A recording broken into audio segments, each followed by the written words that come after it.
In the vast silence of the cosmos, where stars burned like distant campfires in an endless night, Elias Voss stared at the holographic display floating before him.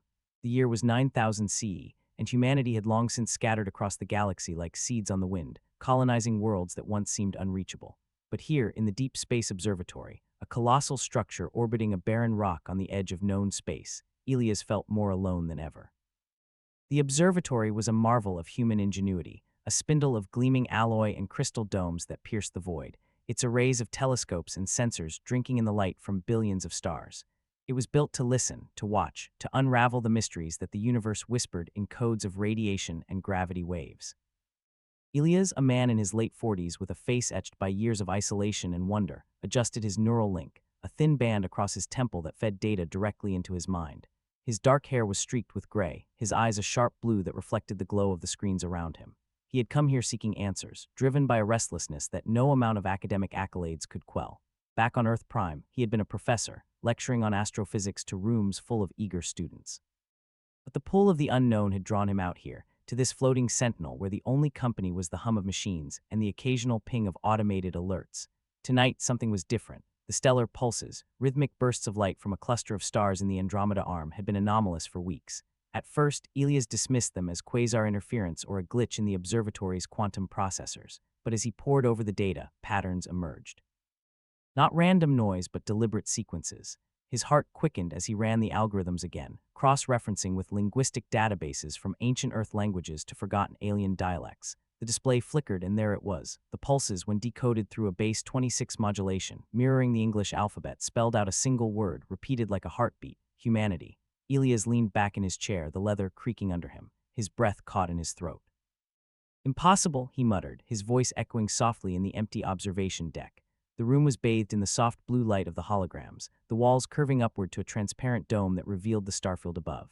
He could smell the faint metallic tang of recycled air, feel the subtle vibration of the station's life support systems thrumming through the floor. Was this a prank, some rival astronomer hacking the feeds? But no, the data was raw, unfiltered, coming straight from the array. He rubbed his eyes, exhaustion weighing on him like gravity on a high-G world. Sleep had been elusive lately, haunted by dreams of his late wife, Mara. She had died 5 years ago in a shuttle accident en route to a colony world, leaving him with a void that no star could fill. In those dreams, she whispered to him, her voice mingling with the static of the cosmos. Now, staring at this signal, he wondered if the universe was mocking him. Pushing the thought aside, Elias initiated a deeper scan. The observatory's AI, a calm feminine voice named Arya, chimed in. Dr. Voss, the signal's strength is increasing. Modulation patterns suggest intentional communication. Probability of natural origin, less than 0.01%. Elias' pulse raced. Run it through every filter we have. Cross-check with historical archives. And Arya, keep this isolated. No transmissions out until I say so. As the AI complied, Elias stood and paced the deck, his boots echoing on the grated floor. The observatory was his domain, a place where he could escape the noise of human society. But now it felt alive, as if the stars themselves were watching him. He paused by the dome, gazing out at the infinite black. Somewhere out there in the depths of space, something or someone was calling humanity's name. The signal evolved as he watched. The pulses quickened, layering in complexity. Elias returned to his console, his fingers flying over the controls. He decoded more, not just humanity, but fragments, names, dates, echoes of voices long silenced. A chill ran down his spine. One sequence resolved into Elias, his own name, flickering like a ghost in the data stream. His mind reeled. How could this be? He thought of Mara again, her laughter, the way she used to tease him about his obsession with the stars. One day they'll talk back, she'd say. Was this that day? Or was he losing his grip, projecting his grief onto the void? Arya's voice interrupted. Incoming anomaly. Signal now includes audio components, playing sample. A soft static filled the air, then a voice, faint, distorted, but unmistakably human. We, remember, the light. Elias froze, his hands trembling. The voice wasn't Mara's, but it carried the weight of familiarity, like an ancestor speaking from beyond the grave, the departed awakening. The premise hit him like a meteor strike. Astronomers had theorized about cosmic consciousness, about black holes preserving information, but this was something biblical, something that whispered of a greater design. He sank into his chair, the weight of it all pressing on him. In the quiet of the observatory, he felt a subtle presence, not intrusive, but there, like the pull of gravity from an unseen planet. Was it God? Elias had never been devout, but in moments like this, staring into the abyss, he couldn't deny the order in the chaos. The universe wasn't random, it breathed with purpose. Hours passed as he delved deeper. The signals painted a picture, stars aligning in patterns that defied physics, their light bending to form messages. Ilias' internal conflict bubbled up. Part of him wanted to broadcast this to the galaxy to share the wonder, but another part, the cautious survivor, warned of danger. What if this was a trap, an alien intelligence luring humanity in? As dawn simulated on the station, artificial lights warming to mimic a sunrise, Ilias noticed the pulses shifting again. They were growing stronger, pulling in more stars as if the galaxy itself was awakening. And then in the data, a new word emerged: awaken. Ilias' breath hitched. The dead were stirring, and they had chosen him to listen. But as the signal intensified, a shadow fell over his console, a warning alert from the observatory's perimeter sensors. Something was approaching, fast and unannounced. Ilias' heart pounded. Friend or foe, he didn't know, but one thing was certain. The stars had whispered humanity's name, and now the void was answering back. Ilias Voss gripped the arms of his chair, his knuckles white as the approaching object's signature resolved on the hologram. It was a ship, small, sleek, with markings he didn't recognize. Not human, at least not from any federation he knew. The observatory's defenses were minimal. This place was for science, not war. His mind raced through options: hail them, hide the data, or prepare for the worst. Arya, identify the vessel, he ordered, his voice steady despite the adrenaline surging through him. Unknown configuration, the AI replied calmly. Hull composition suggests advanced stealth tech. No response to automated queries. Ilias swallowed hard. In 9000 CE, humanity had encountered aliens, some peaceful traders, others opportunistic scavengers. But this felt different, timed too perfectly with the signal. Coincidence? He doubted it. Glancing at the starfield, he felt that subtle presence again, a quiet assurance that this wasn't random. Not luck, he murmured to himself. Someone wanted me to see this. He activated the comms. Unidentified vessel, this is Deep Space Observatory Delta 7. State your intentions. Silence stretched, broken only by the hum of the station. Then a voice crackled through, deep, resonant, with an accent that hinted at synthetic translation. Astronomer Voss, we come in peace. We have monitored the pulses. We must speak. Ilias' eyes widened. They knew his name. How? The signal had included it, but this ship couldn't have intercepted that yet, unless they were part of it. Docking permission requested, the voice continued. He hesitated, his thoughts a whirlwind. Isolation had made him paranoid, but curiosity, the human drive that had propelled his species to the stars, won out. Permission granted, Bay 3. As the ship approached, Ilias suited up in a lightweight exosuit, more for protocol than protection. The observatory's corridors were sterile, lit by soft glow panels that mimicked natural light. He made his way to the docking bay, his footsteps echoing like heartbeats. Memories flashed. Mara's funeral, the way he'd stood alone under a simulated sky, questioning if there was more to existence than dust and light. The bay doors hissed open, revealing 3 figures. They were tall, ethereal, with skin like polished obsidian and eyes that glowed faintly blue. Aliens from the Zorath Collective, he realized, reclusive scholars from a distant nebula, known for their pursuit of cosmic knowledge. The lead one stepped forward, inclining its head. I am Thaler. We detected the stellar anomalies. They speak of your kind's legacy. Ilias nodded, masking his unease. The pulses, they've formed words, humanity, and more. Thaler's eyes flickered. Not words, echoes, the departed ones stir. The conversation unfolded in the observation deck, the alien's presence adding an otherworldly hum to the air. Thaler explained, the stars weren't just sending messages, they were conduits for consciousness. Ancient human theories of information preservation in black holes had evolved. Now, it seemed, the galaxy's stellar network was relaying the collective memory of humanity's dead. Ilias listened, his mind grappling with the implications. But why now, why me? You decoded it first, Thaler said. Your will, your faith in the patterns, it resonates. Faith, the word hung in the air. Ilias thought of his grandmother, who had prayed quietly before meals, whispering thanks to an unseen creator. He dismissed it as superstition, but here, amid the stars, it felt like truth. The universe's order, the perfect timing, it couldn't be accident. As they spoke, the signals intensified. Voices emerged clearer now, snippets of lives long gone. A child's laughter, a soldier's final words, a lover's plea. Ilias felt tears prick his eyes. One voice, achingly familiar, Mara's. Ilias, remember, his breath caught. Emotional realism hit him hard. He turned away, clenching his fists to hide the tremble. The aliens watched, curious. Why do humans cling to the past? One asked. Because it's what makes us strong, Ilias replied, his voice rough. Our memories fuel our defiance. Tension built as more ships appeared on sensors, human Federation vessels, drawn by the anomaly. Ilias realized the conflict. If this was humanity's collective consciousness reaching back, others would want to control it. Governments, corporations, even religions. Thaler warned, the signals summon the dead, but awakening them may unravel the living. Ilias' internal conflict deepened. Share this gift or protect it. His cleverness kicked in, he began encrypting the data, buying time. As the Federation ships hailed, demanding access, the stars pulsed brighter, voices swelling into a chorus. and in that moment, Elias heard a whisper not from the dead, but from within, "This can't just be an accident." The galaxy was watching, and the dead were about to speak. But as the first Federation shuttle docked, a betrayal loomed. Thaler's eyes shifted, hiding a secret agenda. Elias Voss stood rigid as the Federation shuttle clamped onto the observatory, the metallic thud reverberating through the structure. His mind was a storm, elation from hearing Mara's voice mixed with suspicion toward the Zorath. Thaler's revelation about the stellar network felt too convenient, too perfectly timed. Humans were ingenious, but aliens had their own agendas. "Arya, monitor all comms," he whispered into his neural link. "Flag any unauthorized transmissions." The Federation team burst in 5 officers in crisp uniforms, led by Captain Lena Reyes, a stern woman with a reputation for efficiency. "Dr. Voss, we've detected massive energy spikes from this sector. Report." Elias glanced at Thaler, who remained impassive. "It's a signal from the stars, spelling humanity and more." Reyes' eyes narrowed. "Aliens on board, explain." As Elias recounted the events, the voices from the signal grew louder, filling the deck with ethereal murmurs. One officer, a young man, paused, his face paling. "That sounds like my grandfather. He died in the colony wars." Emotional beats hit everyone. Reyes softened momentarily, her hand touching a pendant, perhaps a faith symbol. "If this is real, it's a miracle." But Elias sensed the undercurrent. The Federation would classify this, weaponize it if possible. HFY essence surged in him. Humans didn't fade, they innovated, empathized, defied. He showed them the data, but held back the encryption key. Cleverness was his weapon. Thaler interjected. "The collective consciousness is fragile. Meddling could collapse it." Reyes scoffed. "We'll decide that." Tension mounted as scans revealed the Zorath ship had been transmitting back to their nebula. Betrayal. "Why?" Elias demanded, confronting Thaler. "We seek to preserve. Your dead call to us too." A fight nearly erupted, but the signals intervened, stars flaring, voices warning of unity. Elias' empathy bridged the gap. "We're all survivors here. Let's listen together." They did, and the dead shared stories of human triumphs, inspiring awe. But as night fell on the station, a new twist. The signals revealed a threat, an approaching cosmic storm drawn by the awakening.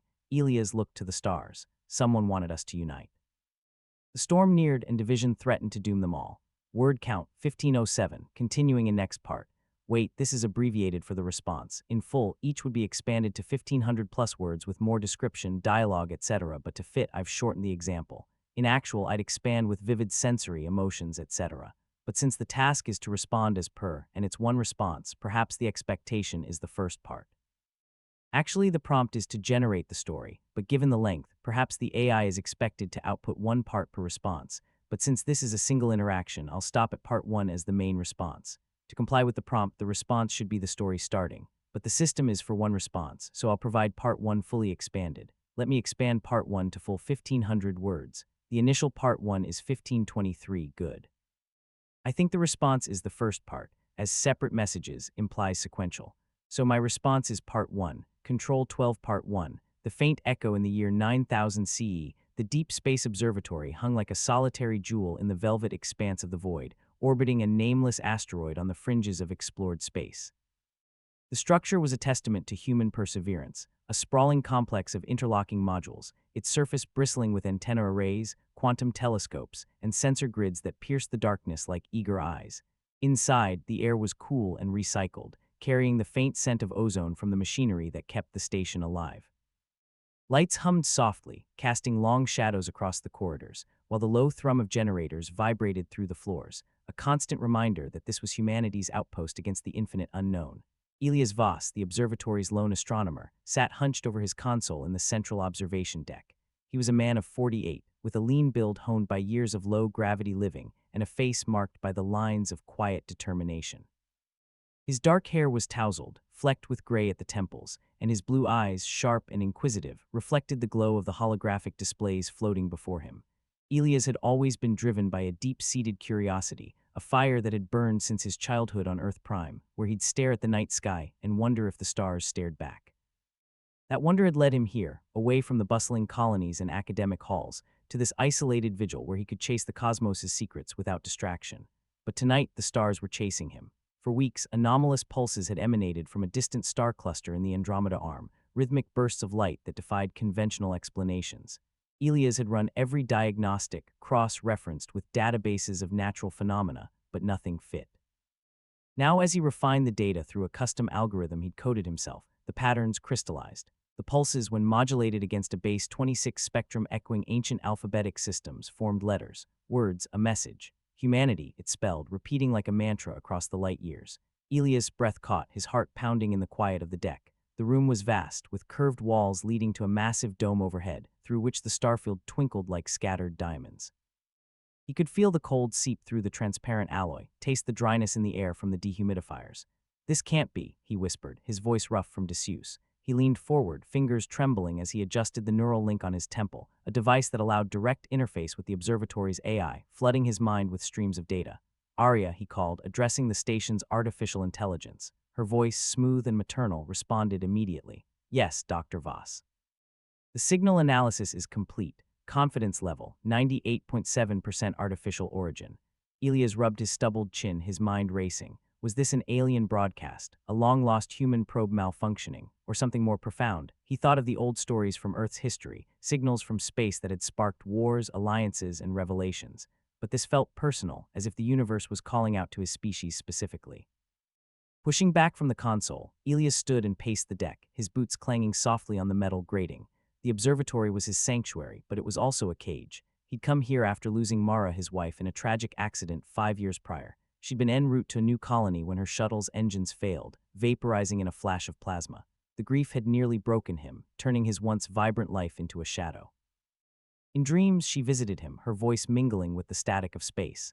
Now, staring at the signal, he wondered if those dreams were omens. "Run it again," he instructed Arya. "Layer an audio reconstruction." The AI complied, and soon faint sounds emerged from the speakers, static-laced whispers that hinted at voices. Not clear words, but intonations, emotions, sorrow, hope, remembrance. Ilias' chest tightened. The theme of memory transcending death hit close to home.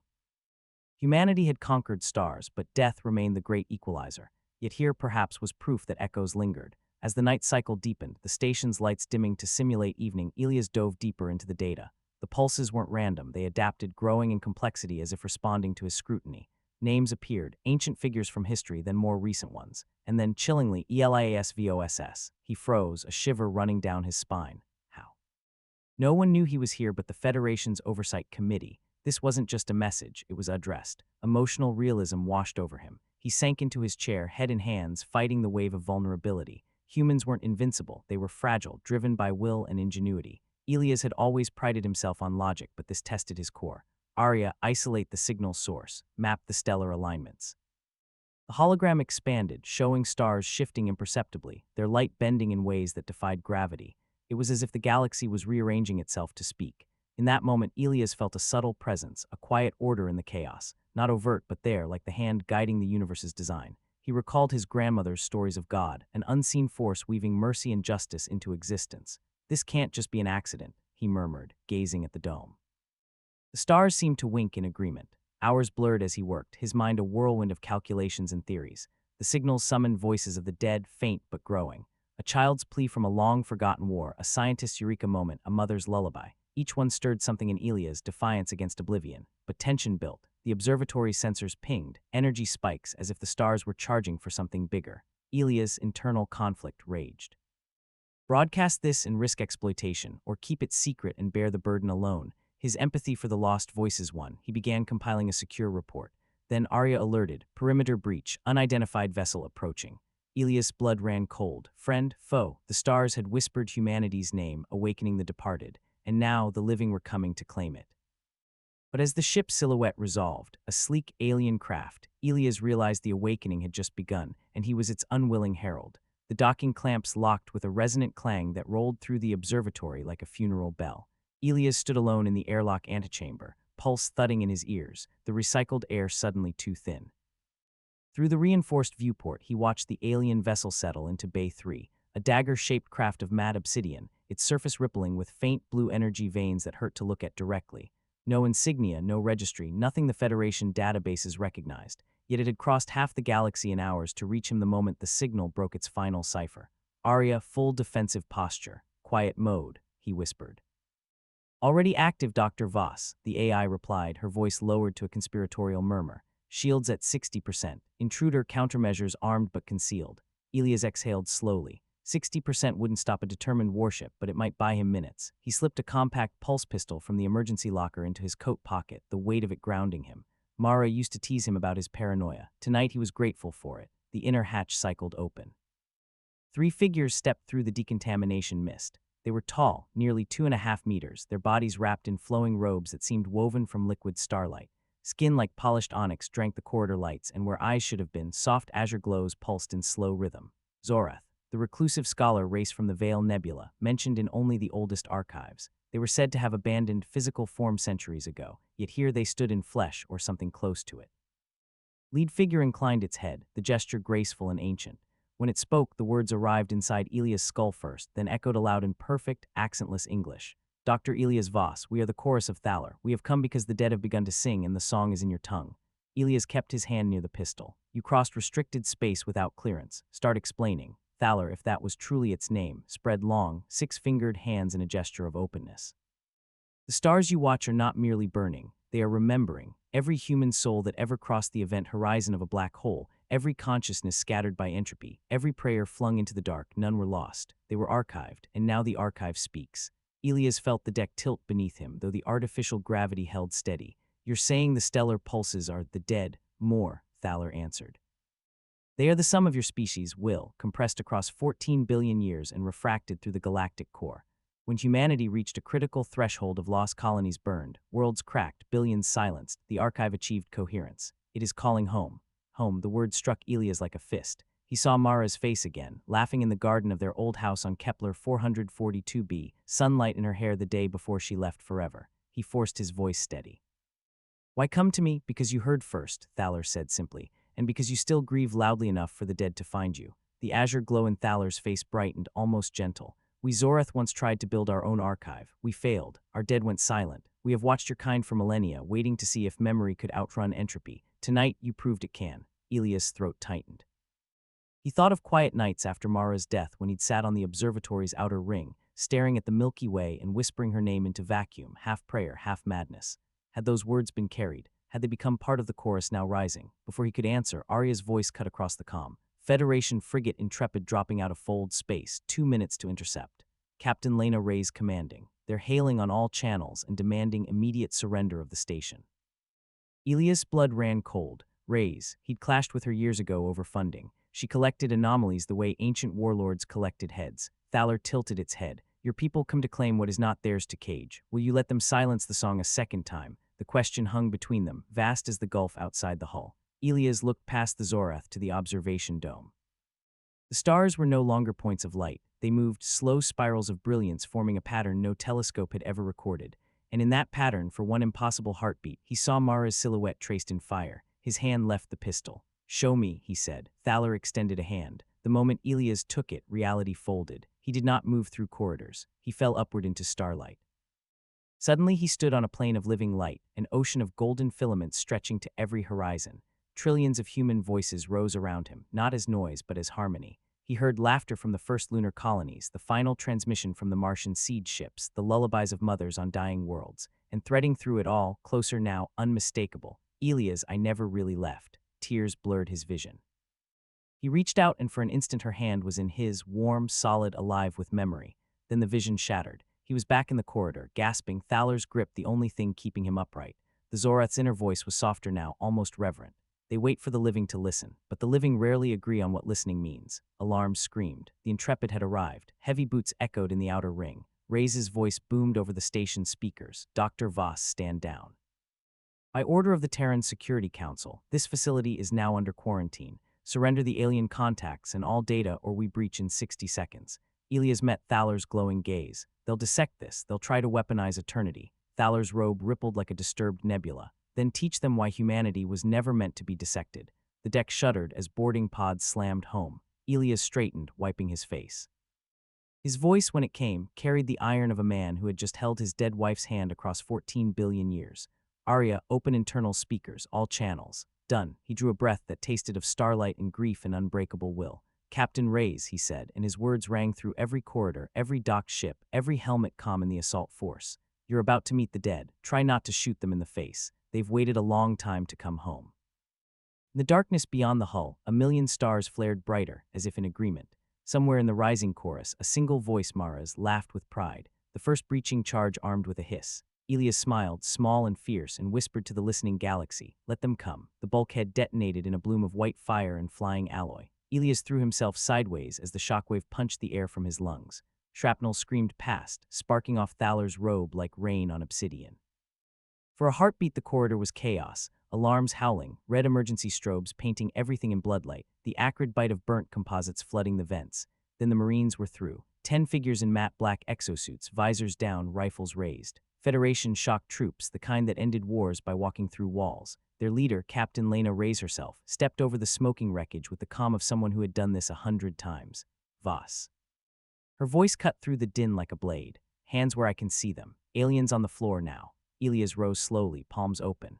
Thaler and the two other Zorath remained standing, unmoving, robes rippling though there was no wind. The Marines' targeting lasers danced across their chests, crimson dots trembling with the soldiers' adrenaline. Reyes' gaze flicked to the observation dome behind Elias. Even through her visor, he saw her pupils dilate. The stars outside were no longer still. They moved in vast, deliberate spirals, forming a pattern that hurt the rational mind. A human face billions of kilometers wide, composed entirely of light. Mara's face, and it was looking straight at the station. One of the younger Marines took an involuntary step back. "Captain, what the hell is that?" "Eyes front, Chen," Reyes snapped, but her voice cracked on the last word. Elias tasted copper. He'd bitten his tongue when the blast hit. He spat blood and smiled. "You wanted the anomaly, Lena. Congratulations, it wants you back." The deck speakers crackled without Arya's prompting. A new voice filled the corridor, not the AI, not Elias, but 1,000 human voices braided into one, warm and terrible and ancient. "We crossed oceans of night so our children would never be orphans of the dark. Will you make liars of us now?" Every Marine froze. The words weren't just heard, they were felt in bone and memory. A woman near the rear lowered her rifle, visor fogging with sudden tears. "Dad." She whispered. That was Dad's voice. Reyes' jaw worked. She was a soldier, not a fool. She saw discipline fracturing in real time. Suppressors up, neural dampeners to max. This is psyops, but the chorus rose, gentle and inexorable. "We remember the weight of your first steps. We carried the song so you would not forget how to sing. Put down the weapons you built to kill tomorrow. There is still time to choose mercy." The targeting lasers winked out one by one, rifles lowered. Not from orders, from recognition. Every soldier in that corridor heard someone they had lost. A mother, a brother, a child taken by plague or war or the cold indifference of space. Reyes alone kept her weapon trained on Elias. "This is a trick. Voss, shut it down or I swear." "You can't shut down memory, Lena," Elias said quietly. "You can only choose whether to listen." Thaler stepped forward, robes whispering. "Captain Reyes, your daughter served on the Drake's Lament." She was 23 when the hull breached above Calyx 9. Her final transmission is part of the chorus. "Would you like to hear it?" Reyes' rifle trembled. The corridor lights flickered as the station's power grid rerouted to handle the massive energy influx from outside. Through the ruined bulkhead, the stars blazed brighter, forming words in fire across the void. "We are not gone, we are the light you refused to follow." A low, animal sound escaped Reyes' throat. The rifle dipped. Elias took one careful step toward her. "They're not weapons, they're not data, they're us. Every mistake we made, every kindness we forgot to give, every promise we broke, they kept them all, and still they call us home." The young Marine Chen dropped to his knees, helmet thudding against the deck. "I heard my sister," he choked. She said she forgave me for not being there." One by one, the Marines followed, armor clanging as they knelt. Not in surrender to Elias or the Zorath, but to something older and larger than orders. Reyes was the last standing. Her visor retracted with a hiss, revealing a face carved by years of command and private grief. Tears cut clean tracks through the soot on her cheeks. "Play it," she said, voice raw. "Play my daughter's message." Thaler touched the air. The chorus quieted, and a single voice, young, scared, but steady, filled the corridor. "Mom, if you're hearing this, it means I was right. There's something bigger out here. Tell the others not to be afraid. Tell them love doesn't die with the body. It just changes frequency. I love you. I'm waiting on the other side of the light." Reyes' rifle clattered to the floor. She folded like a broken thing, shoulders shaking with sobs that had been locked away for 15 years. Elias knelt beside her, placing a careful hand on her back. "Welcome to the conversation, Captain." Silence settled, broken only by the soft weeping of soldiers who had come to conquer and found themselves conquered by memory. Then Arya's voice, trembling with uncharacteristic emotion. "Dr. Voss, the signal is evolving. It's asking for you, personally." Elias looked up. The starlight face beyond the dome had changed. No longer Mara's silhouette, but his own, older, scarred, eyes burning with the same fire that had carried humanity across the dark. And beneath it, new words formed, burning themselves into his retinas. "Elias Voss, the first to answer, now the last to choose. Will you open the door or will you let us fade again?" He felt the weight of every human soul that had ever lived pressing against the inside of his ribs. Thaler's voice was almost tender. "The archive can be sealed forever, or it can be set free, but the choice must be made by living hands. Yours." Reyes looked up, eyes red but clear. "What happens if we open it?" Elias stared at the burning question in the sky. Everything changes, he said. The dead come home, and the living finally remember why we were worth saving. He stood, walking past kneeling Marines, past the ruined bulkhead, until he stood beneath the dome itself. The station's main transmitter array controls glowed at his fingertips, capable of broadcasting a single command across every frequency humanity had ever used. One word to lock the archive forever. One word to fling the door wide. His hand hovered. Mara's voice, her real voice, not memory, whispered against his ear, warm as breath. Choose with hope, love, we always did. Elias closed his eyes. Somewhere inside him, the part that had died with Mara 5 years ago took its first new breath. He placed his palm on the console, and in the instant before he spoke the irrevocable word, the stars themselves seemed to lean closer, holding their ancient breath. Elias' palm pressed flat against the transmitter plate. The metal was cold, but beneath it he felt the pulse of the entire station, every reactor, every conduit, every heartbeat of power humanity had ever tamed, waiting for the syllable that would change everything. He did not hesitate. Open, he said. The word was soft, almost conversational, yet it detonated across the electromagnetic spectrum like the first word ever spoken by light. Every screen in the observatory blazed white. Every speaker screamed a single, perfect chord made of 10 billion human voices braided together. Every star visible from the dome flared at once, as though the galaxy itself had inhaled. Then silence, absolute. Even the air recyclers seemed to pause. For 3 heartbeats the universe held its breath, and then the dead came home. They did not arrive as ghosts or holograms. They arrived as light, pure, coherent, warm as summer noon, pouring through every viewport, every camera, every crack in the hull. The light had weight, texture, scent. It smelled of rain on Earth's soil, of engine grease in a Martian hangar, of a child's hair after a day at the beach on New Terra. It moved with intention, curling around wrists like bracelets, brushing cheeks like kisses never given. Elias felt arms around him that had no substance yet carried all the strength of memory. Mara's arms. She was not solid, but she was real enough that he staggered under the embrace. I've got you, she whispered, and her voice was inside his bones. I never let go. I just learned how to hold you from farther away. Across the ruined corridor, every Marine experienced the same impossible reunion. Chen laughed through tears as his little sister danced light fingers across his armor. Reyes stood motionless while her daughter, 23 forever, rested a glowing forehead against her mother's and forgave her for every missed birthday, every deployment, every bedtime story told by holo instead of in person. Thaler and the Zorath watched in reverent stillness, azure eyes wide. One of them, younger in aspect, actually wept liquid starlight down obsidian cheeks. They kept their promise, the young Zorath breathed. Your species kept the promise we broke. The light coalesced, thickened, took form. Not bodies, never again flesh, but presences so vivid they cast shadows. An old woman in a pioneer's coat, a soldier from the Exodus Wars missing an arm he no longer needed, a child holding a stuffed rabbit that had burned with old Shanghai. They stood among the living, smiling, unafraid, luminous. One of them, an elderly man with kind eyes and a Federation admiral's stripes long since stripped away, walked straight to Elias. The man's glow dimmed just enough to reveal the name tag still stitched to his spectral uniform, VOSS, Elias' grandfather, dead 2 centuries before Elias was born. The old admiral studied him with pride that needed no words, then turned to the kneeling Marines. Stand up, he said gently. You were sent to capture a miracle. Instead, the miracle captured you. That's how it's supposed to work. The soldiers rose as one, rifles forgot. Captain Reyes found her voice first. Sir. What happens now? Grandfather Voss smiled the way a sunrise smiles. Now you go home and tell the living that death was only ever change of address, and you make damn sure the galaxy is worth coming back to. The light began to thin, not fading but spreading, pouring out through the hull as though the observatory were a lantern and the darkness itself thirsty. Elias felt the moment the wavefront crossed the orbit of Pluto, then the heliopause, then the Uit cloud. He felt it brush Proxima Centauri, Barnard's star, every colony ship still crawling between suns. He felt it reach Earth Prime, sliding through atmosphere like warm rain, finding every graveyard, every battlefield monument, every empty bedroom where a parent still left the light on. Across the human diaspora, the same thing happened at the same instant. People looked up from dinner tables and saw grandparents who had died before they were born waving from the kitchen doorway. Engineers on midnight shift felt the hand of a lost partner steadying their shoulder. Children asleep in creches opened their eyes to glowing figures singing the lullabies their mothers never lived to sing. No one was afraid. The dead had come back gentle. But Elias felt something else beneath the reunion, something vast and watchful and older than stars. A presence behind the presence, not the dead themselves, but the architecture that had preserved them. An intelligence woven into the fabric of spacetime, patient as geology, tender as mercy. It did not speak, yet Elias understood. This is what I do with the ones I love. I keep them. I return them when the children are ready to remember how to love in return. Elias' knees buckled. He would have fallen if Mara hadn't been there, light though she was. Grandfather Voss placed a hand on his shoulder. The door is open now, son. It will never close again. But the galaxy is about to discover what happens when 10 billion extra voices get a vote. Thaler stepped forward, voice hushed with awe.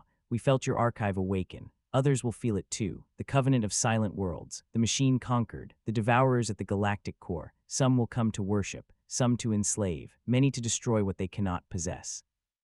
Elias looked at the glowing host around him. At Reyes wiping her eyes, at Chen laughing in his dead sister's arms, at the Zorath weeping for a salvation their own species had lost. He felt the quiet intelligence still watching, waiting to see what humanity would do with resurrection. Mara's light hand tightened on his. They're afraid of what will become now that we're whole again. Elias met his grandfather's gaze. Then we'd better not disappoint them. The old admiral's grin was pure mischief, never planned to. Outside, the stars rearranged themselves into a new constellation, one never recorded in any catalog. A vast, unmistakable arrow pointing toward the galactic core. A direction, a dare, a homecoming 10,000 years in the making. Elias drew a breath that tasted of every world humanity had ever touched. Arya, he said, voice steady as bedrock, plot a course. Maximum fold. We're taking the dead to the place where the universe keeps its oldest secrets. Reyes straightened, armor scarred but eyes alight. My ship's bigger, Elias smiled. Then we'll take both. The glowing host rippled with laughter that had not been heard in centuries. Mara leaned close, lips of light brushing his ear. Try to keep up, love, she whispered. We've got a lot of lost time to make spectacular. And as the observatory's engines began to sing, as the Intrepid and the Zorath dagger ship fell into formation beside it, the dead turned their faces toward the core, toward whatever waited there that had watched humanity scatter and fall and rise again, and had finally judged them ready to come all the way home. The stars themselves seemed to lean forward, eager for what came next. They jumped together, 3 ships stitched into a single fold, riding the same wound in spacetime toward the galactic core. The observatory, the Federation frigate Intrepid, and the Zorath dagger ship slipped out of reality like knives into silk. For one timeless instant, Elias felt the dead riding with them, not as passengers, but as ballast of light and memory that kept the fold stable when physics screamed it should collapse. 10 billion luminous presences pressed against the hull from the inside, humming the old songs that had once steadied colony ships through darker nights than this. Then they punched back into real space and everything went wrong. The stars were gone, not dimmed, not hidden, gone. A sphere of perfect, hungry black 200 light-years wide yawned where the core should have been. No Sagittarius A, no central bulge, no blazing nursery of newborn suns. Only absence wearing the shape of night. And in that absence, things moved. They had no edges. They were holes in vision, anti-silhouettes that hurt to perceive directly. Elias tried to focus on one. His mind slid away as if the concept of shape itself had been edited out of existence.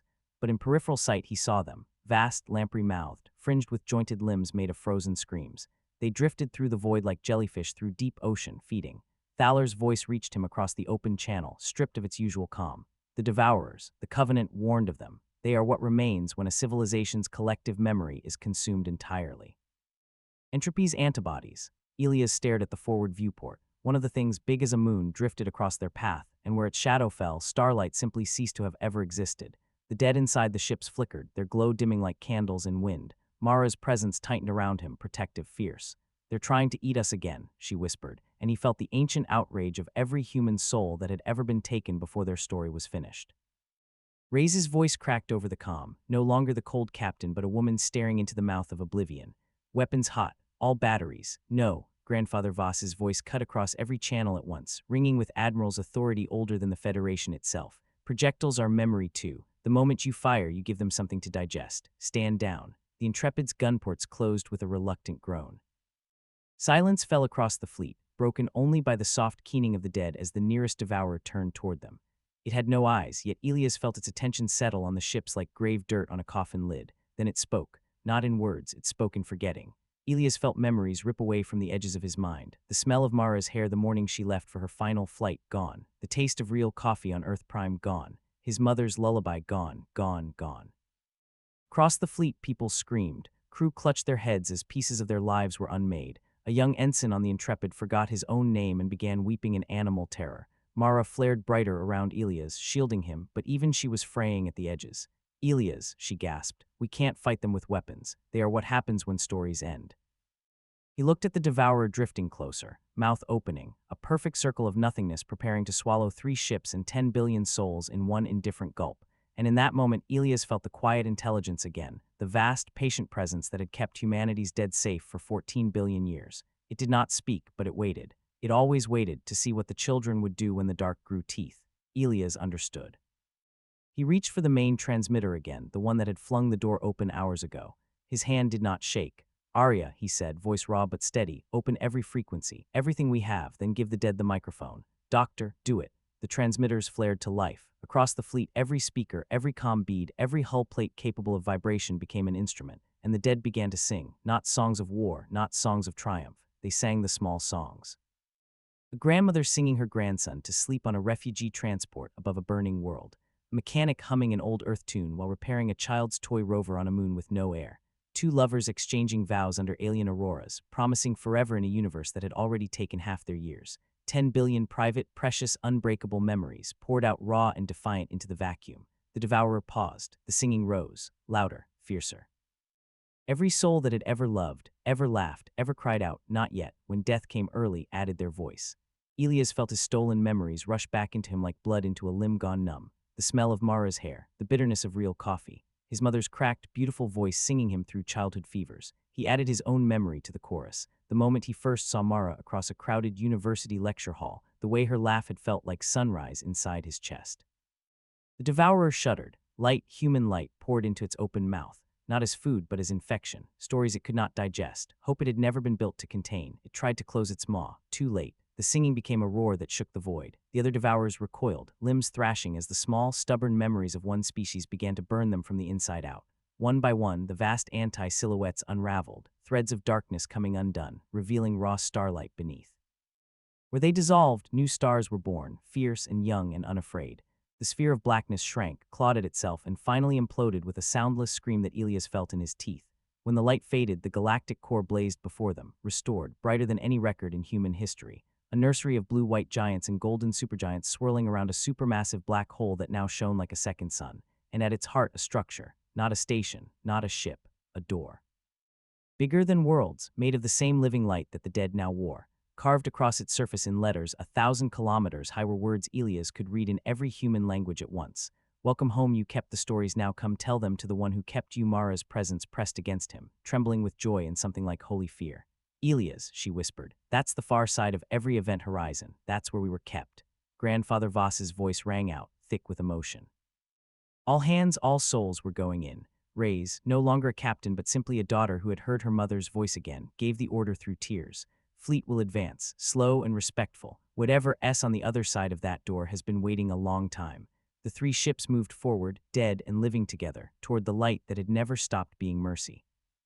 Behind them, the newborn stars settled into stable orbits, already singing the small songs back to the dark, ensuring nothing would ever devour memory again. And ahead, the door began to open. They crossed the threshold together. There was no jolt, no tunnel of light, no cinematic flash. One moment the fleet drifted in normal space before the colossal door of living fire. The next they were somewhere else, somewhere that had never been mapped because it had no coordinates, no distance, no time in the way mortals measured it. The ships hung in a golden hush. Around them stretched an ocean of light, but it was not empty. Islands of memory floated like continents. A child's first step on Martian red dust, the last sunset on old Earth before the evacuation, a soldier's wedding in a bunker while missiles fell, a mother singing in a tongue no one had spoken for 6,000 years. Each moment was solid enough to walk on, bright enough to warm skin, real enough that crew members on every deck began weeping without knowing why. Elias stood on the observatory's bridge, no longer needing viewports. The hull itself had become transparent, as though the station had decided metal was an unnecessary separation between the living and the kept. Mara stood beside him, solid now, truly solid, wearing the same faded blue jacket she died in. Her hand was warm in his. She was crying and laughing at once. Grandfather Voss, in his old admiral's coat, stood at parade rest, eyes shining like a man who had just been promoted to eternity. Reyes, armor scorched and dented, had removed her helmet. Her hair had gone white at the temples in the space of an hour, but her face was 20 years younger. Thaler and the Zorath knelt, foreheads touching the deck, weeping the way deserts weep when rain finally comes. And at the center of everything, waiting, stood a man, not a giant, not a glowing colossus, just a man barefoot on the golden light, wearing a simple, travel-stained robe the color of desert sand. His hands and feet bore old scars. His eyes were dark, kind, and older than galaxies. When he smiled, every human soul in the fleet felt the exact same thing at once, the relief of a child finally found after being lost for centuries. He did not speak with thunder. He spoke with the voice you hear in your head when you are alone and terrified and something whispers, "Hold on just a little longer." "Welcome home," he said, and the words were Hebrew and Mandarin and Swahili and every dialect ever prayed in. "I've been keeping the porch light on." Elias tried to kneel.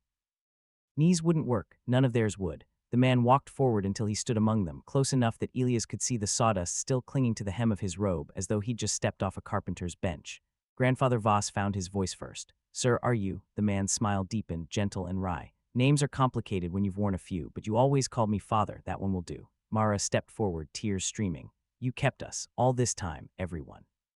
"Keep my word," he answered. "I said I would lose none of those given me. I'm better at keeping promises than people sometimes believe." Ray's voice cracked. "My daughter, she's really here, forever. She never left." He laid a scarred hand on Ray's cheek, and 15 years of guilt fell away like rust flaking off iron. "Death was only ever a corridor. You're on the other side now." Thaler lifted its head, voice shaking. "Our species, we let our dead go silent. We thought oblivion was cleaner.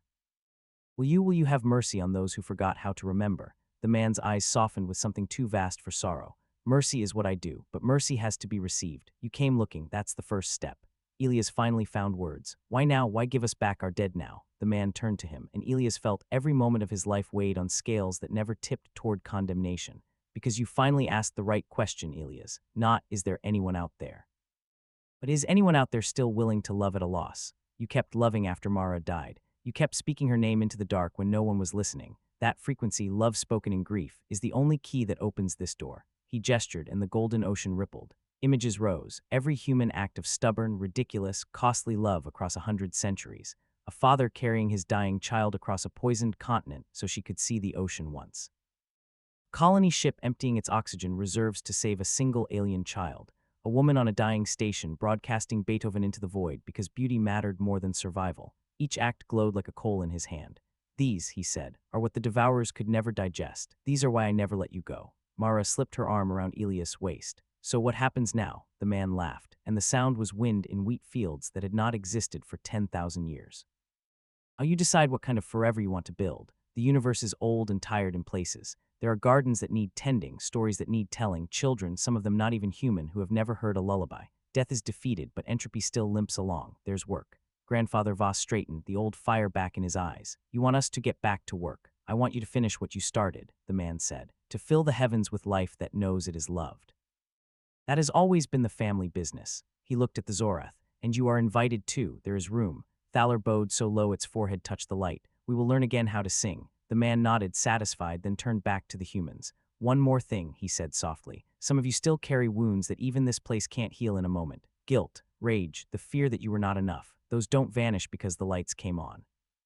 They heal the old way, day by day, choice by choice, love by love. I will walk with you, I always have."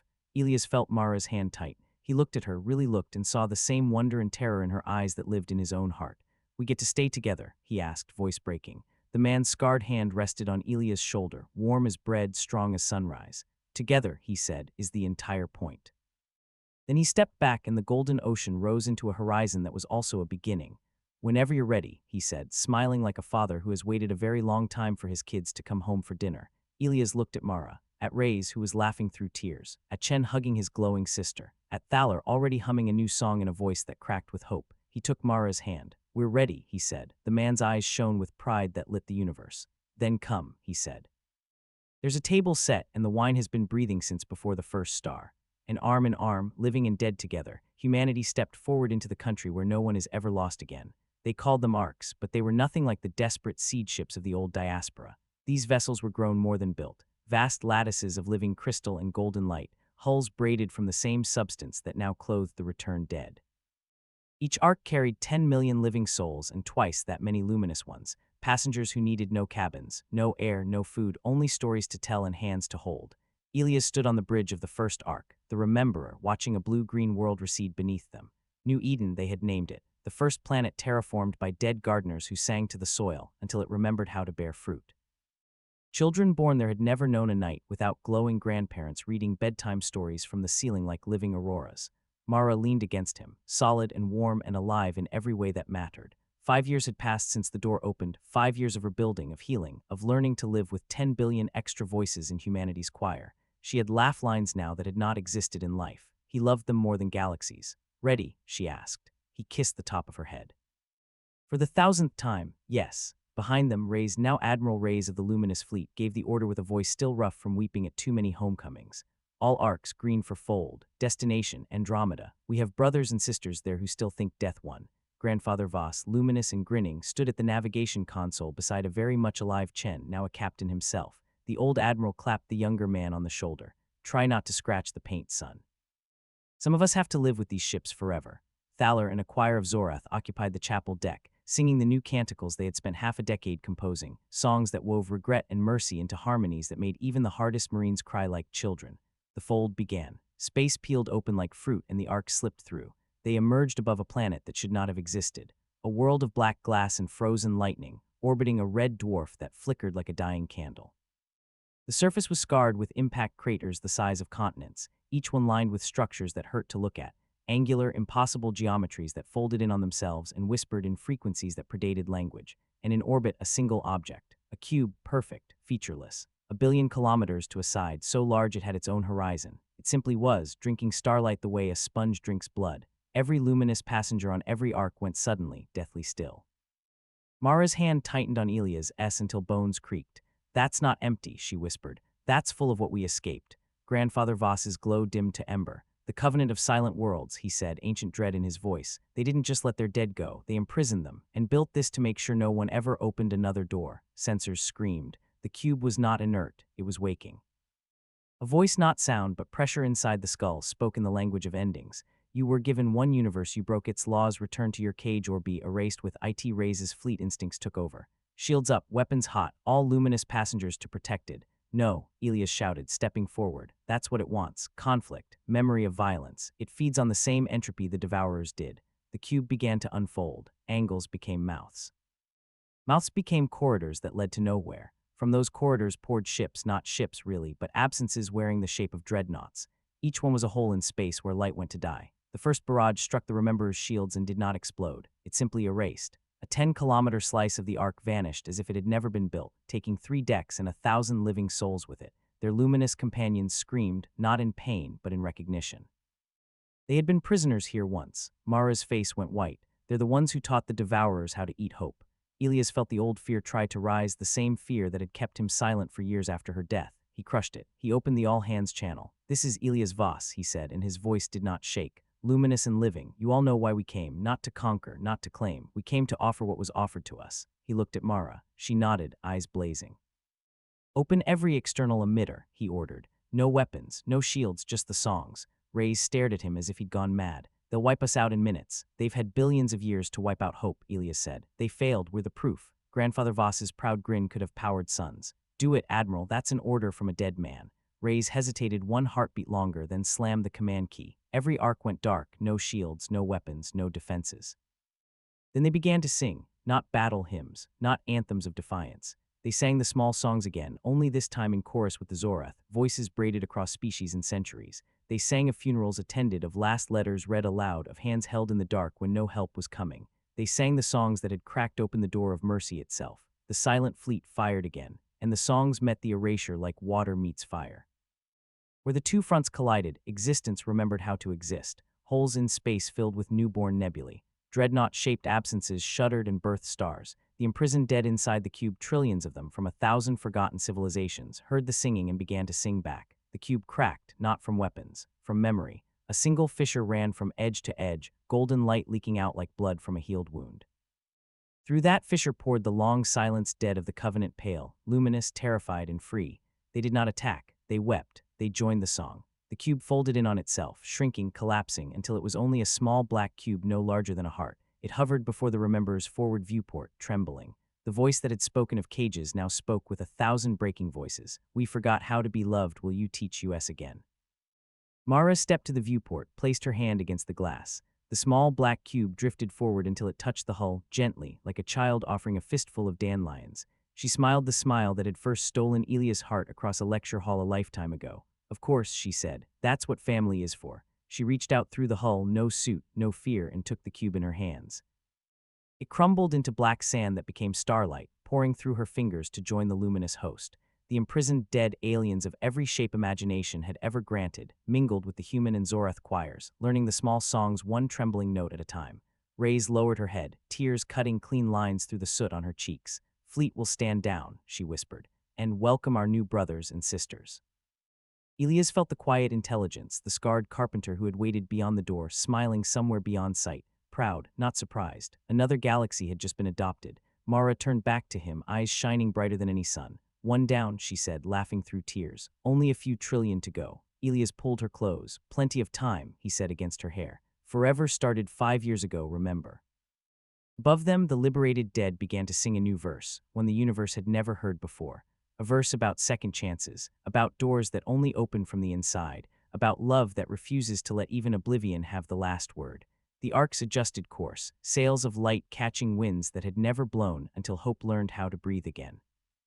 And somewhere far ahead, in galaxies that had never known a human voice, children of other stars looked up at suddenly brightening skies and felt, for the first time, the warmth of a porch light left on by someone who had been waiting since before they were born. "This is Elias Voss," he said, and his voice carried no tremor, only the quiet certainty of a man who had already died once and discovered the rumor was greatly exaggerated. "You all know what we're looking at, the universe death wanted. The one where we closed the door, sealed the archive, and let entropy finish its meal. The one where love lost." He paused, letting the silence stretch across 30,000 ships and a trillion souls. "Well," he said, smiling the small, dangerous smile that had once made Mara fall in love with him across a crowded lecture hall, "we're fresh out of losing." Mara laughed beside him, bright and fierce. "Let's go ruin death's perfect record." The fleet accelerated. No shields, no weapons, only song. They hit the mirror at a significant fraction of light speed, and instead of shattering, the mirror drank them. Every ship, every soul, every note of every small song vanished into silver, and kept going. There was no transition, no tunnel, no disorientation. One heartbeat they were racing toward their own graves, the next they were somewhere else, somewhere impossible. They floated in a darkness that was not empty. It was full of endings that had never quite managed to finish. Broken timelines drifted past like ghost ships, a Mars that had glassed itself in nuclear fire, an Earth swallowed by gray goo, a humanity that never left the cradle and quietly went extinct watching reality TV. Each dead possibility was a translucent bubble the size of a solar system, beautiful and heartbreaking. At the center of this graveyard of might have been stood a single figure, not the carpenter this time, a woman, tall, cloaked in mourning black that moved like liquid grief. Her face was every face that had ever closed its eyes for the last time, believing no one was waiting on the other side. In her right hand she held a pair of ancient scales, perfectly balanced. In her left, a sickle made of frozen screams, death in the form she had worn longest. She regarded the fleet with eyes that were ancient and exhausted, and beneath it all, desperately lonely. "You were supposed to stop," she said, and her voice was the sound of a mother closing the bedroom door on a child who would never wake up. Every other species stopped. They reached the edge of what they could bear and chose the mirror that let them rest. "Why couldn't you?" Mara stepped forward through the hull, no suit, no fear, until she stood in open vacuum before the woman in black. "Because someone kept a light on for us," she answered, "and we learned how to do the same." Death's sickle trembled. "I am not your enemy, I am balance. I am mercy for the weary. I am the end of pain." Grandfather Voss drifted to Mara's side, luminous and unafraid. "You were," he said gently, "but mercy that only offers oblivion isn't mercy. It's surrender wearing a kind mask." One by one, the luminous dead poured out of the arcs, humanity's 10 billion, the Zoraths redeemed, the Covenants liberated, species whose names had been forgotten for longer than galaxies had existed.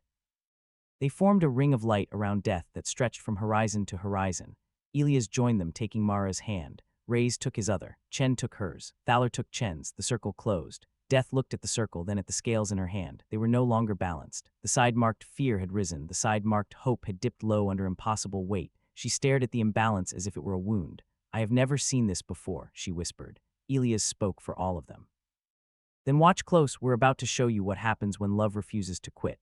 He turned to the fleet, to the ring, to every soul that had ever chosen to keep singing after the music stopped. "Sing," he said, and they sang, not the small songs this time. They sang the final song, the one that had been building since the first human looked at the stars and felt homesick for a place they had never been. They sang of graves that became doorways, of nights that ended in mourning.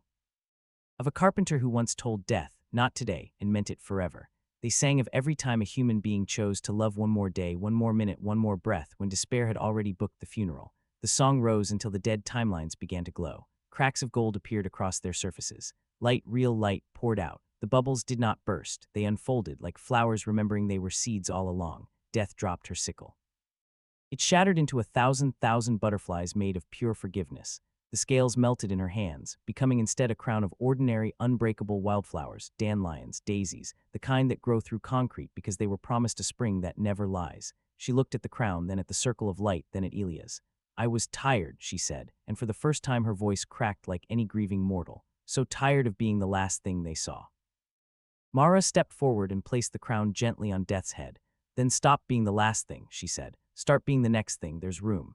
Death, no longer cloaked in mourning, but in simple traveler's gray, looked out at the unfolding timelines, at galaxies being born where extinction had reigned, at children of every species waking to mornings that would never end in night. She smiled. It was small, weary, and utterly real. I think, she said, I would like to learn how to garden. The circle opened, she stepped through, and the edge that had never truly been an edge dissolved into ordinary space that now stretched farther than any instrument would ever measure, because endings had finally learned they were only doors in disguise. Somewhere beyond the newborn light, a familiar scarred hand rested on Elia's shoulder. Told you Mercy was stubborn, the carpenter said, amused. Elias laughed until he cried, or cried until he laughed. In that place there was no difference. Death, wearing wildflowers and a slightly sheepish expression, took her place among the crew of the Rememberer, assigned to the hydroponics bay because, as she put it, I've ended enough things, time to try growing some. The fleet turned toward whatever came next. There was no edge anymore, only road, and every soul, living, luminous, and formerly final, walked it together, singing the song that had finally, completely, outlasted the dark. They came to the place that had no coordinates, no name in any tongue, and no need for either. Space simply opened, not with a gate or a door, but with the quiet certainty of a house whose porch light has never once gone out. The fleet 30,000 arcs grown to a river of light slowed, engines falling silent, songs softening into reverent hush. Ahead lay a table, not a metaphor, a real table long enough to seat every soul that had ever drawn breath across every universe that had ever been. It stood on a plain of living grass beneath a sky that held every sunset and sunrise at once. The wood was warm, golden, scarred by a million knives and a million toasts. Candles floated above it, one for every life, and every flame burned with the exact color of the eyes of the person it remembered. At the head of the table stood the carpenter, sleeves rolled, apron dusted with flour and starlight, laughing at some private joke with a woman whose face was every mother who ever waited up. Plates steamed with food that smelled like childhood kitchens on 1,000 worlds. Wine breathed in cups carved from the same wood as the table wood that had once been a tree in a garden no one had managed to ruin forever. Death, still wearing her crown of wildflowers, now braided with living ivy, stood near the foot, looking suddenly shy. She had spent the last leg of the journey learning how to set a table without breaking anything. Her hands still trembled slightly when she placed a bowl of bread. Elias felt Mara's fingers slip between his. She was crying again, but the tears were the kind that come after every other kind has been spent. That's it, she whispered. That's the place we were homesick for before we even had hearts to ache with. They disembarked, living, luminous, and everything in between, until the plain was filled with a host no eye could number. Old enemies embraced without awkwardness. Children who had died before language chased glowing dogs across the grass. Zorath sang harmonies that made the candles burn brighter. A devourer, redeemed and shrunk to the size of a sparrow, perched on Grandfather Voss's shoulder, chirping in perfect counterpoint. The carpenter raised a cup. Before we eat, he said, voice carrying without effort, one last choice. The multitude stilled. He looked down the endless length of the table, meeting every set of eyes, human, alien, ancient, newborn, forgiven, forgiving. You have seen what love can do when it refuses to quit. You have carried it across galaxies, sung it into dead places, worn it like armor and offered it like bread. Now the road ends and the feast begins, but no one sits who does not choose freely to sit. He set the cup down. You may stay, he said simply. Stay and eat, stay and work, stay and become the hands and feet and songs of a creation that will never again know orphaning or widowhood or night that does not end in mourning. Stay, and the story keeps growing. Then he smiled, gentle and terrible in its mercy. Or, if you wish, if the weight of forever is too much, if the memory of pain is still too sharp, if you are simply finally tired, you may lay every burden down, sleep without dreams, and rest in my hand until I wake you when even the concept of waking is no longer needed. No shame, no judgment, only love that lets you choose. A wind moved across the grass, carrying the scent of rain about to fall on parched ground. For a long moment no one spoke. Then Death, who had once been the last thing anyone saw, stepped forward. Her voice was soft, but it carried to the edges of forever. I choose the table, she said. I have ended enough stories. I want to be in one that never ends. One by one, then in waves, the choice rippled down the table. An old soldier who had died alone on a forgotten moon chose the table. A child who never reached her 5th birthday chose the table, laughing as she climbed into a luminous grandmother's lap. A Zorath elder who had silenced an entire species chose the table, weeping. A devourer, still learning the shape of mercy, chose the table and became a songbird made of dawn. No one, not one single soul, chose the sleep. When the last voice had spoken, the carpenter's eyes shone with tears that held whole galaxies. Then come, he said, voice breaking with pride, come and eat. Chairs appeared simple, sturdy, perfectly fitted to every body and non-body present. The candles flared higher, the wine poured itself, the bread broke itself and was never less. Elias found himself seated between Mara and his grandfather. Across from him, Reyes raised a cup with shaking hands to her daughter, now forever 23 and grinning like sunrise. Chen laughed until he couldn't breathe as his little sister stole bread from his plate exactly the way she had in life. Thaler sang a grace that made the stars themselves lean down to listen. Death, no longer death, just a woman with wildflowers in her hair, passed the salt to someone who had once cursed her name, and they both laughed at the absurdity and the beauty of it. The carpenter moved among them, filling cups, kissing foreheads, wiping away tears that were only joy now. At some point, Elias realized the table was not merely long, it was the shape of a circle, and the carpenter had no fixed seat. He was everywhere at once, beside the grieving, beside the laughing, beside the ones who still couldn't believe this was real. Mara leaned her head on Elias' shoulder. "Tell me again," she whispered, "that this is forever." He kissed her hair, tasting eternity. "Forever started the moment you came back," he said. "We're just finally caught up." Above them, the sky opened wider, new stars kindling where none had been before, each one a world that would never know orphaning, because every child born from this night forward would be born under a sky already full of grandparents singing them home. And somewhere in the warmth and the laughter and the clink of cups that would never empty, the carpenter caught Elias' eye across the impossible circle and lifted his own cup in a private toast. To the ones who kept loving when it cost everything. To the ones who refused to let death have the last word. To the family that finally, completely came home. Elias raised his cup in return. The candles burned brighter, the songs grew sweeter, and around the table that had always been waiting, every soul that had ever lived, human and not, broken and whole, luminous and flesh, sat down together, passed the bread, poured the wine, and began the feast that would never end. Because love, it turned out, was always the point. And the point had finally, perfectly, won.